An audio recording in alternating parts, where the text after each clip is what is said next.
अगर आप mango lover हैं यानी कि आम के बहुत ही ज़्यादा शौकीन हैं तो ये रेसिपी आपके लिए है। तो ये ना आज हम बनाएंगे आम पन्ना यानी कि कच्ची कैरी का शरबत। और इसको बनाना बिल्कुल भी मुश्किल नहीं होता। सबसे पहले आपको चाहिए होंगे कच्ची कैरी यानी कि कच्चे आम, और इसको अच्छी तरह से धोकर इसको पील ऑफ कर लेना है। पील ऑफ करने के बाद ना ये कुछ इस तरह के हो जाएंगे। और साथ ही एक प्रेशर कुकर ले लेंगे।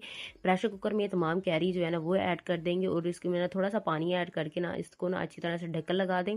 ढक्कन लगा के ना इसको तकरीबन 5 से 10 मिनट के लिए हम वेट पर रख देंगे। और साथ ही यहाँ पर जी मसाला बना लेंगे। मसाला बनाने के लिए सबसे पहले आपको सौंफ, ज़ीरा और काली मिर्च चाहिए होंगी, और साथ ही थोड़ा सा हम इसमें अजवाइन ऐड कर देंगे।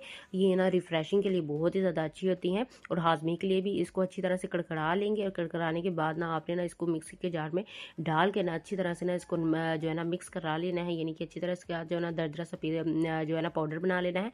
पाउडर हमारा बन चुका था, तब तक हमारे जो है ना ये जो कच्ची कैरी हैं ये भी अच्छी तरह से सॉफ्ट हो चुकी है। इनको एक बर्तन में अलग से निकाल लेंगे और कोल्ड डाउन होने के लिए रख देंगे।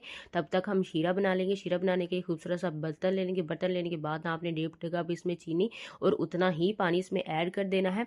पानी ऐड करने के बाद ना आपने फ्लेम को ऑन कर देना है, और इसको अच्छी तरह से ना थोड़ी देर तक हिलाते जाना है ताकि अच्छी तरह से डिजोल्व हो जाए शुगर। और शुगर डिजोल्व होने तक ना आपने ना यहाँ पर जी ले लेना है पल्प, और इसका गुठली और पल्प जो है ना दोनों को अलग कर लेना है। और साथ ही जो है ना पुदीना और धनिया और सब्ज़ मिर्च वो भी ले लेनी है। और इन तमाम चीज़ों को ना मिक्सी के जग में डाल कर ना अच्छी तरह से ग्राइंड कर लेंगे। ग्राइंड करने करवा लेंगे फटाफट से। और ग्राइंड करने के बाद ना ये कुछ इस तरह का स्मूथ सा पेस्ट बन जाएगा। और साथ ही यहाँ पर जी हमारा जो शीरा है वो भी तैयार हो चुका है। शीरे में ना हम ये जो हमने पल्प बनाया है कच्ची कैरी का वो इसमें ऐड कर देंगे। ऐड करने के बाद ना इसको अच्छी तरह से मिक्स करते जाएंगे, और यहाँ पर ये इसको थोड़ी देर तक पका लेंगे।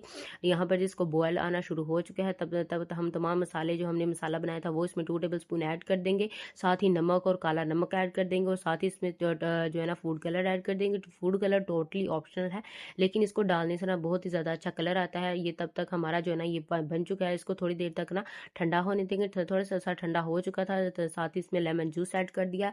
अगर आपको डिटेल रेसिपी चाहिए ना तो आप ना मेरे चैनल पर जाकर वॉच कर सकते हैं, YouTube channel DN food lovers पर। तो साथ ही यहाँ पर जी एक खूबसूरत सा जार ले लेंगे। जार लेने के बाद ना आपने ना इसमें तमाम जो है ना पल्प ऐड कर देना है। और यहाँ पर जी हमारा जो आम पन्ना का पल्प है शरबत है वो बनकर तैयार हो चुका है। आपको ना बस जब भी आपका दिल करे थोड़ा सा आपने पल्प डालना है, थोड़ा सा पानी, थोड़ा सा तुख मलंगा और थोड़े से जो है ना आपने ना बर्फ़ ऐड करके ना इसका जो है ना मज़ा लेना है। अगर आप रेसिपी को यूट्यूब पर वॉच कर रहे हैं तो चैनल को सब्सक्राइब कर दें। अगर फेसबुक या इंस्टाग्राम पर देख रहे हैं तो पेज को फॉलो कर लें। और साथ ही यहाँ पर जो मज़ेदार सा जो कैरी का शरबत है आम पन्ना का शरबत बनकर तैयार हो चुका है। खाओ पी एंजॉय करो।